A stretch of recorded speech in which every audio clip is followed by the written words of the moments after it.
d'enfants, ça peut être un facteur de risque de survenue du cancer du col. Quand je dis facteur de risque, ça veut dire qu'à la longue, vous avez plus de chances de faire le cancer du col de l'utérus que quelqu'un qui a beaucoup d'enfants. Si vous également, vous avez une personne qui fait un enfant, son premier enfant, après 35 ans, c'est-à-dire j'arrive pas 14 jusqu'à après 35 ans pour faire le premier enfant, c'est un signe de survenue du cancer du col dans le futur. On ne vous dit pas de faire que les enfants, à partir de la trentaine d'années plus tard, les femmes vont commencer déjà à procréer. C'est ce qui est la science même des enfants. Mais quand on fait des enfants après 35 ans, c'est un danger pour la femme elle-même. Avoir un seul enfant est un danger pour la femme. Avoir un enfant après 35 ans est un danger pour la femme.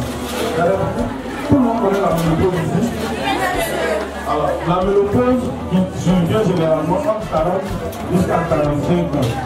Si vous avez 50 ans et vous n'avez pas encore atteint la ménopause, c'est un facteur de survenue du cancer du col de l'utérus. Qu'est-ce qu'il faut savoir dans le cancer du col de l'utérus?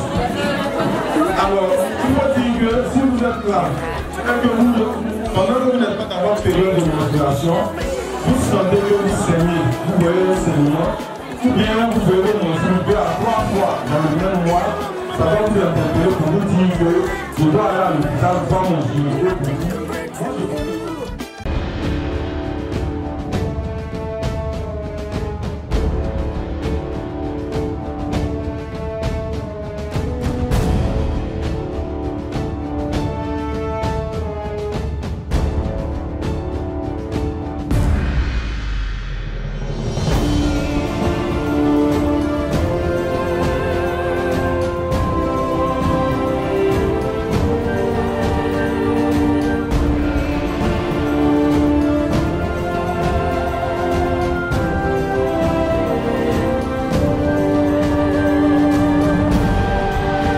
David, vice-président de l'ONG École Amie de la Santé. Avant de commencer, nous disons merci à la fondatrice de l'établissement BG2 qui a accepté de nous ouvrir les portes de son établissement. Nous disons merci également aux superviseurs venus d'Abidjan pour superviser cette journée.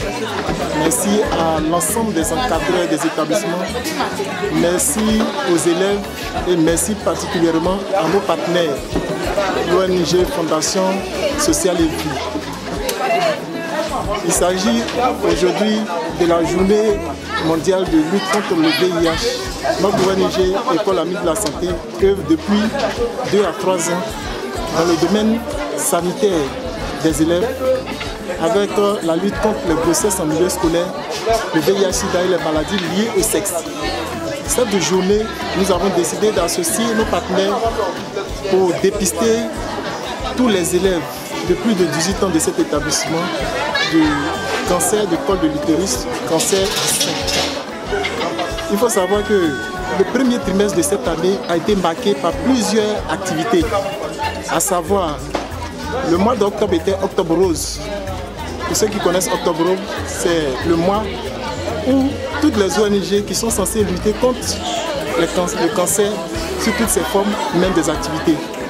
Le mois de novembre, c'est le mois du diabète, où toutes les activités également qui sont censées lutter contre le diabète œuvrent et mènent des activités pour le diabète. Le mois de décembre est dédié au mois de lutte contre le VIH.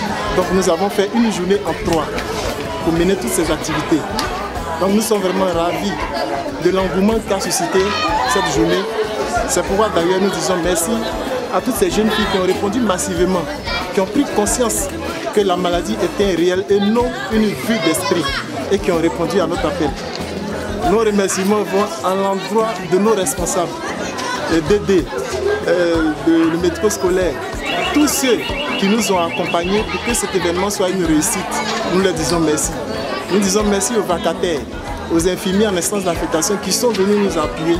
Nous leur disons tous merci et espérons que le bon Dieu nous aidera à aller de l'avant et à faire dans les années à venir, peut-être même cette année, 0 grossesse en milieu scolaire, 0 VIH dans l'éducation, dans l'école et zéro cancer du sein et du col de l'utérus. Je vous remercie.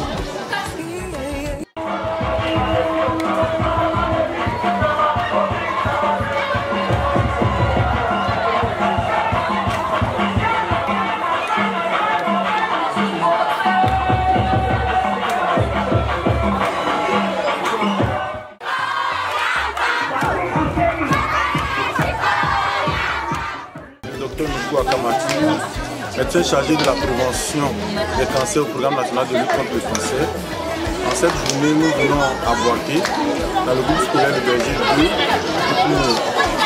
pour faire la sensibilisation sur le cancer du col de l'utérus et sur le cancer du sein en milieu scolaire.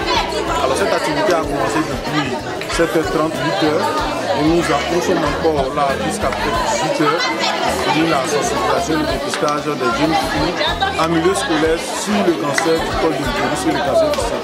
Il faut dire que le cancer du col de l'utérus est un cancer qui mine la société actuelle. Il est le deuxième cancer dans le monde et le premier cancer en termes de morbimortalité sur la femme. Ce cancer enregistre plus de 3000 décès chaque année. C'est pourquoi l'État de Côte d'Ivoire met les moyens à la disposition du programme national de lutte contre le cancer pour venir à bout de ce phénomène, de ce fléau qui mine la société actuelle. À côté de cela, nous avons également le cancer du sein. C'est un cancer destructeur qui appauvrit toute une famille. S'il est dépisté tôt, ce cancer-là peut être éradiqué.